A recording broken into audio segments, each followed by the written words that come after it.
يا أيها الذين آمنوا صلوا عليه وسلموا تسليما صلى الله على سيدنا محمد وآله وصحبه وسلم اللهم صل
ইমানদার তখন হতে পারবেন যখন রাসূলকে ভালোবাসতে পারবেন।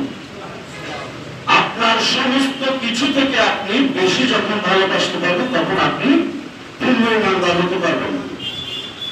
আল্লাহ পাক রব্বুল আলামিন কোরআন শরীফের মধ্যে বলেছেন যে তোমরা বলো না আমরা ইমানদার হয়ে গিয়েছি, বলছে তোমরা বলো আমরা ইসলাম গ্রহণ করেছি। আপনি আমল, আখলাক, রোজা, হজ, নামাজ, যাকাত সমস্ত কিছু আপনি পরিপূর্ণ আদায় করেন, যদি রাসূল পাক সাল্লাল্লাহু আলাইহি ওয়াসাল্লামের জন্য অন্তরে আপনার প্রেম দিয়ে জায়গা করতে না পারেন, ওই সমস্ত ইবাদতের কোনো মূল্য আল্লাহ পাকের দরবারে থাকবে না। কেন থাকবে না?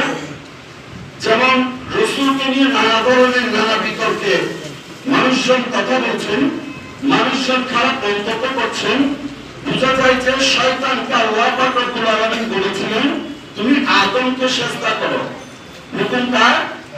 আল্লাহ। কিন্তু শয়তান বলেছে না, আমি সিজদা করা আমার পক্ষে সম্ভব নয়, কারণ আগুন উপরের দিকে যায়, মাটি নিচের দিকে যায়, আমি কিভাবে আমি আযাজিল হয়ে কিভাবে আমি আদমকে সিজদা করব? এবার বুঝার বিষয়, যখন শয়তান এই কথা বলেছে, আল্লাহর হুকুম না মানার কারণে তিনি শয়তান হয়েছেন, কিন্তু শয়তানের চাইতে বেশি ইবাদত কেউ করে না। যখন মানে নাই, আল্লাহ পাক তাকে শয়তানের দরজায় লানতের মালা পরিয়ে তাকে শয়তান বানিয়ে দিলেন। তাহলে আল্লাহর হুকুম মানা আমাদের জন্য ফরজ কিনা? অবশ্যই ফরজ। আল্লাহ পাক রব্বুল আলামিন কোরআনে কারীমের মধ্যে রাসূল পাক সাল্লাল্লাহু আলাইহি ওয়াসাল্লামের, যেমন আমরা মনে করেন যদি কোথাও গিয়ে বলি আমি একটা বই লিখলাম, মনে করেন বইয়ের মধ্যে আমি যদি প্রথমে বলি এই বইয়ের মধ্যে কোনো সন্দেহ হবার ভুল নাই, আপনারা কি বিশ্বাস করবেন নাকি পড়ে বিশ্বাস করবেন? পড়ে বিশ্বাস করবেন। কিন্তু আল্লাহ কোরআনে পাকের মধ্যে সূরা বাকারাতে প্রথমেই বলে যাচ্ছেন যালিকাল কিতাবু লা রাইবা ফীহ, এর মধ্যে কোনো সন্দেহ নেই। আল্লাহ কিন্তু পুরো কোরআন আপনাদের উপর, আমার রাসূলের উপর অবতীর্ণ করেন যে তখনই তিনি প্রথমে বলে দিচ্ছে এতে কোনো সন্দেহ নেই। যদি এলমদার মানুষ হয়, যে কোনো এলমদার মানুষ প্রথমে একটা যুক্তি দিবে যে কেন আমি এটা নিঃসন্দেহে মেনে নিব, এটা আমার করার দরকার আছে কিনা, বলবে না? জ্ঞানী মানুষ হবে, উনি যুক্তি দিবে। কিন্তু যার কাছে মহব্বত আছে, আদব আছে, এক মনে এক দিলে রাসূল করিম সাল্লাল্লাহু আলাইহি ওয়াসাল্লামকে ভালোবাসবে, সে বলবে যে আমার রাসূল যাহাই বলে তাহাই ঈমান এবং তাহাই ইসলাম। তখন এক পর্যায়ে আল্লাহ পাক রব্বুল আলামিন লাস্টে ইউমিনুনা বিল গায়ব বলে দিলেন যে গায়েবের মধ্যে বিশ্বাস করো। যারা দেখে বিশ্বাস করবে ওদেরকে বিশ্বাস করতে বলে না, বরঞ্চ যারা গায়েবের মাধ্যমে না দেখে নিঃসন্দেহে এই কোরআনকে সত্য মনন স্থান দিয়ে নিজে বিশ্বাস করবে তাদেরকে ঈমান বলা হয়েছে।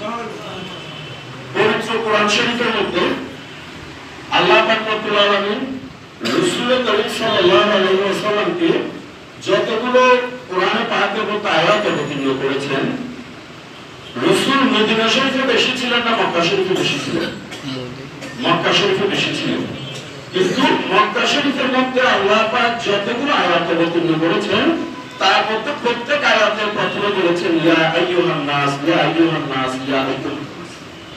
কিন্তু মদিনা শরীফের মধ্যে যখন আল্লাহ রাসূল আয়াত অবতীর্ণ করেছেন, বেশিরভাগ সময় আমার রাসূল পাক সাল্লাল্লাহু আলাইহি ওয়াসাল্লাম বলেছেন ইয়া আইয়ুহাল্লাযিনা আমানু, হে ঈমানদারগণ, হে ঈমানদারগণ, হে ঈমানদার। তো মক্কা শরীফের মধ্যে একবার আল্লাহ ইয়া আইয়ুহাল্লাযিনা, হে ঈমানদারগণ বলেছেন, এরকম কোরআনের মধ্যে পুরো কোরআন রিসার্চ করে দেখেন একটি আয়াত আপনারা পাবেন না। তার মানে বুঝিয়ে দিয়েছেন মক্কা শরীফের মধ্যে তখনকার আমলের 10 লক্ষ যদিও মুসলমান থাকে, তার মধ্যে মাত্র শিক্ষিত ছিল 15 জন। তার মধ্যে ওই আইয়ামে জাহেলিয়াতের মধ্যে আমার রাসূল সরকার কায়নাত সাল্লাল্লাহু আলাইহি ওয়াসাল্লামকে পাঠিয়ে দিয়ে তিনি ওই জায়গায় দ্বীন ইসলাম জারি করার জন্য কোরআনকে অবতীর্ণ করেছেন। কিন্তু মদিনাবাসীদেরকে ইয়া আইয়ুহাল্লাযিনা, হে ঈমানদারগণ, হে ঈমানদারগণ বারবার বলার একটি কারণ হলো মদিনা শরীফের মধ্যে মদিনাবাসী যারা ছিল তারা প্রত্যেকে রাসূলকে দেখে শুনে ভালোবাসতেন তা নয়। রাসূল মক্কা শরীফ থেকে আসার পূর্বে খেজুর গাছের উপর দাঁড়িয়ে তলার উপর আলাইনা করে করে রাসূলকে আগমন শুভ আগমন জানানোর জন্য দাঁড়িয়ে আছেন, দেখে আছেন কখন নবী আসবে, কখন নবী আসবে। যদিও রাসূল মদিনা মুনাওয়ারায় আসে নাই, এর আগে কিন্তু তারা ঈমান নিয়ে রাসূলের আগমনের অপেক্ষায় তারা বসেছিল।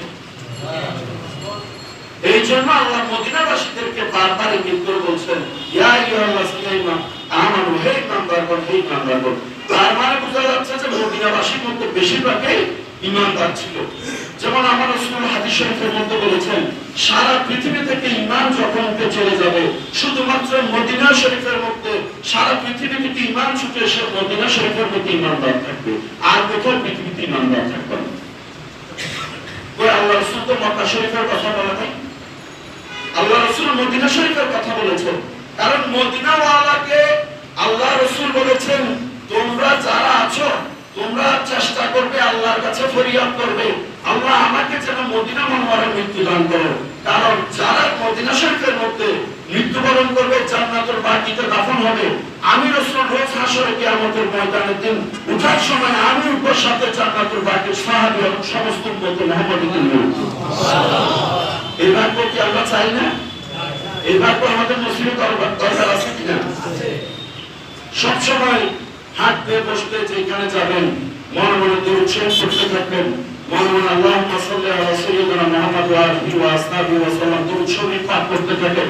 আপনার মধ্যে মহব্বতের জোয়ার আমার রাসূল যদি দয়া করে আপনার অন্তরানে আল্লাহ রাসূলের ফয়েজ বরকতে আপনার অন্তরের মধ্যে নূরের যে প্রেমের ধারা আছে এটা জারি করে দিয়ে আমার রাসূলের জন্য কোনো ব্যাপার না।